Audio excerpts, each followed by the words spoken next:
دیکھتی آنکھوں سنتے کانوں کو طارق عزیز کا خدا حافظ۔ ناظرین، طارق عزیز ہم سب کو چھوڑ کر اس جہاں سے رخصت ہو گئے۔ طارق عزیز جو 1936 میں مشرقی پنجاب کے ضلع جالندھر میں پیدا ہوئے۔ ناظرین، آزادی کے بعد طارق عزیز کا خاندان موجودہ ساہیوال میں قیام پذیر ہوا۔ طارق عزیز نے اپنی ابتدائی تعلیم ساہیوال میں ہی حاصل کی۔ اعلیٰ تعلیم کے لیے وہ لاہور آئے۔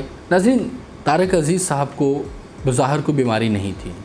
گزشتہ روز ان کو گلے میں تکلیف ہوئی، جس بنا پر ان کو ہاسپٹل منتقل کیا گیا اور آج وہ جان کی بازی ہار گئے۔ ناظرین، طارق عزیز صاحب 60 کی دہائی میں لاہور آئے۔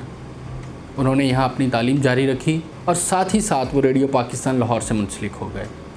جب پی ٹی وی کا آغاز ہوا تو طارق عزیز صاحب پہلے مرد اناؤنسر تھے، یعنی پی ٹی وی اسکرین پر جو پہلے مرد نمایاں ہوئے جنہوں نے پی ٹی وی پر آ کے اناؤنسمنٹ کی، وہ طارق عزیز صاحب تھے۔ طارق عزیز صاحب نے 1974 میں نیلام گھر شروع کیا اور یہ پی ٹی وی کا پہلا پروگرام تھا جو کامیابی سے ہمکنار ہوا، اور پھر وہ نیلام گھر آج تک چلتا رہا۔ نیلام گھر کا نام ضرور تبدیل ہوا، لیکن نیلام گھر طارق عزیز کے ساتھ ہی چلتا رہا۔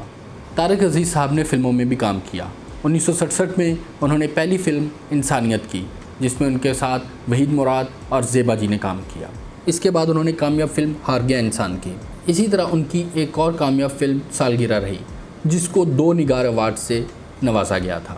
ناظرین، طارق عزیز صاحب نے 1970 میں پاکستان پیپلز پارٹی میں شمولیت اختیار کر کے اپنی سیاست کا باقاعدہ آغاز کیا تھا۔ اس سے قبل وہ اسٹوڈنٹ پولیٹیشین کے طور کے اوپر بھی نمایاں رہے تھے۔ بدقسمتی سے طارق عزیز صاحب 1970 کے بعد سیاست میں تو رہے، لیکن وہ کوئی بھی الیکشن لڑنے میں کامیاب نہیں ہو سکے۔ اس کی وجہ وہ شوبز کی مصروفیت قرار دیتے رہے۔ پھر 1996 میں انہوں نے پاکستان مسلم لیگ نون میں شمولیت اختیار کی اور انہیں لاہور سے قومی اسمبلی کا ٹکٹ دیا گیا، اور وہ عمران خان کو، جو آج موجودہ وزیر اعظم ہیں، ان کو ہرا کر ممبر قومی اسمبلی منتخب ہوئے اور 1999 تک ممبر قومی اسمبلی رہے۔ ناظرین، جب پرویز مشرف صاحب آئے اور نواز شریف صاحب ملک سے باہر چلے گئے تو انہوں نے پاکستان مسلم لیگ قائد اعظم جوائن کی، گو کہ انہیں بہت جلد پارٹی سے سائیڈ لائن کر دیا گیا اور انہیں کوئی عہدہ بھی نہیں ملا، لیکن وہ اپنے آخر تک پارٹی کے ساتھ وفادار رہے۔ ناظرین، طارق عزیز صاحب اداکار اور میزبان ہونے کے ساتھ ساتھ فلانتھراپسٹ بھی تھے۔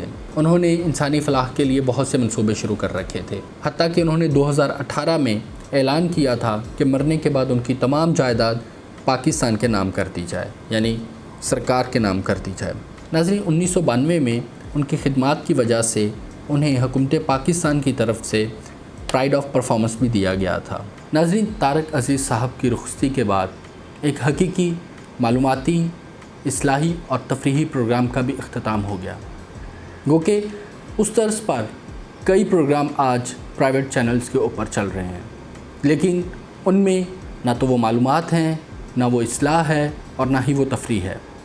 کہاں طارق عزیز صاحب معلوماتی پروگرام کرتے تھے، سوالات و جوابات ہوتے تھے، پورے خاندان بیٹھ کے وہ پروگرام دیکھتا تھا، لیکن آج بہن کے سامنے بھائی اور بھائی کے سامنے بہن ناچ کر موٹر سائیکل لے رہی ہے تو کہیں آم چوسنے پر انعامات سے نوازا جا رہا ہے۔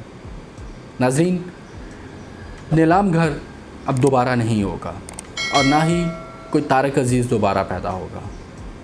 اللہ طارق عزیز صاحب کو جنت الفردوس میں اعلیٰ مقام عطا فرمائے۔ اللہ آپ کا حامی و ناصر ہو۔